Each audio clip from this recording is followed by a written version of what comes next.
ನಮಸ್ಕಾರ, ನಾನು ನಿಮ್ಮ ಸುಮನ್ ಕನ್ನಡತಿ.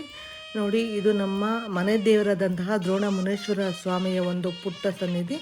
ಇದು ತಮಿಳುನಾಡಿನ ಬೇರಿಕೆ ಗ್ರಾಮದಲ್ಲಿದೆ. ಬೆಂಗಳೂರಿನಿಂದ 45ರಿಂದ 50 ಕಿಲೋಮೀಟರ್ ದೂರದಲ್ಲಿರುವಂತಹ ಬೇರಿಕೆ ಗ್ರಾಮದಲ್ಲಿ ಸುಂದರ ಪ್ರಕೃತಿಯ ನಡುವೆ ನೆಲೆಸಿರ್ತಕ್ಕಂಥ ನಮ್ಮ ದ್ರೋಣ ಮುನೇಶ್ವರ ಸ್ವಾಮಿಯವರು.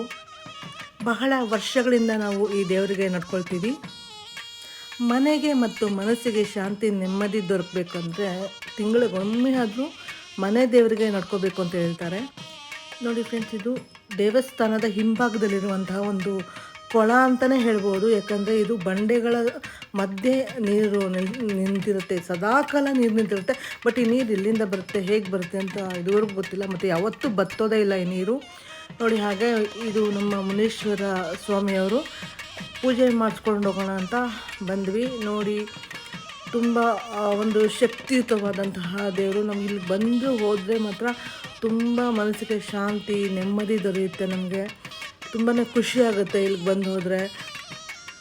ತುಂಬ ಪವರ್ಫುಲ್ ದೇವರು ಅಂತಲೇ ಹೇಳ್ಬೋದು. ನಾವು ಏನು ನೆನೆಸ್ಕೊಂಡ್ರೂ ನನಗೆ ಆಗುತ್ತೆ.